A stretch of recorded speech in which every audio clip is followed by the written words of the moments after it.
चार दोस्त स्कूल में पढ़ते थे। एक दिन उन्होंने फैसला किया कि वे रेस्टोरेंट जाएंगे, साथ में बैठकर खाना खाएंगे और बातें करेंगे। वे एक छोटे से रेस्टोरेंट में गए, खाना ऑर्डर किया और हंसी मजाक के साथ अपनी दोस्ती के लम्हों का आनंद लेने लगे। बातों बातों में उन्होंने एक निर्णय लिया। आज के बाद वे ठीक 40 साल बाद इसी जगह मिलेंगे। वे तब तक अपने अपने करियर में व्यस्त रहेंगे और सफलता हासिल करेंगे।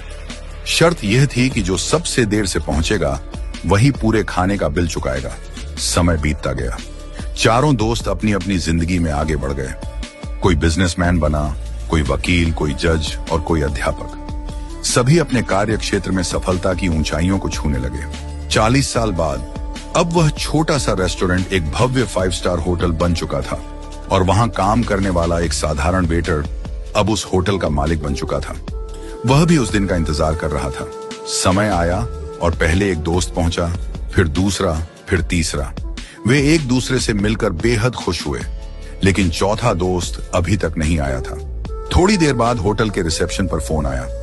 होटल मालिक ने फोन उठाया और कहा, आपके चौथे मित्र ने कहा है कि आप लोग खाना शुरू कर दीजिए, वह बस आने ही वाले हैं। तीनों ने सोचा कि शायद वह किसी काम में फंस गया होगा और सबसे देर से आने वाला वही होगा।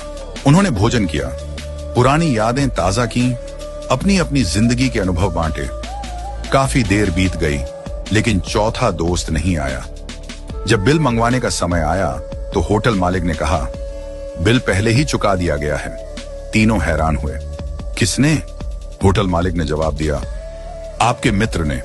थोड़ी देर बाद जब वे जाने लगे तभी होटल के बाहर एक सरकारी गाड़ी आकर रुकी। गाड़ी से शहर के कलेक्टर उतरे। कलेक्टर ने तीनों दोस्तों के पैर छुए और कहा, अंकल नमस्ते। तीनों हैरान रह गए। ये कौन है और हमारे पैर क्यों छू रहा है? कलेक्टर ने नम आंखों से कहा, मैं आपके चौथे मित्र का बेटा हूं। तीनों अवाक रह गए। कलेक्टर ने बताया, मेरे पिता ने आप सबसे मिलने का सपना देखा था। वे बचपन से ही इस दिन का इंतजार कर रहे थे, लेकिन 2 महीने पहले कैंसर से उनका निधन हो गया। मरने से पहले उन्होंने मुझसे कहा था कि अगर मैं उस दिन जीवित न रहूं तो तुम मेरी जगह वहां जाना। उन्होंने कहा था, मैं सबसे ज्यादा देर से आऊंगा, इसलिए बिल भी मैं ही चुकाऊंगा। ये सुनकर तीनों दोस्तों की आंखें भर आईं। तीनों दोस्तों को अपने मित्र की मृत्यु का गहरा दुख हुआ, लेकिन उससे भी ज्यादा दुख इस बात का था कि 40 साल तक वे एक दूसरे से नहीं मिले। क्यों इतनी जिद की कि 40 साल इंतजार करना पड़ा? क्या फायदा ऐसी शर्त का जो दोस्ती से ज्यादा महत्वपूर्ण हो गई? आज हम भी अपनी जिंदगी में यही गलती कर रहे हैं। हम अपने परिवार, रिश्तेदारों और दोस्तों से मिलने का समय नहीं निकालते।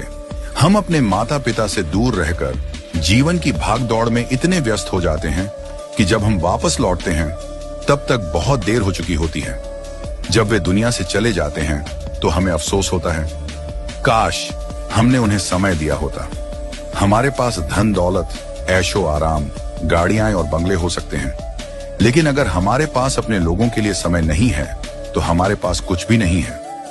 भगवान श्री कृष्ण कहते हैं, वसुधैव कुटुंबकम, यानी पूरी दुनिया एक परिवार है। इसलिए पैसा कमाने से ज्यादा रिश्ते कमाने पर ध्यान दें।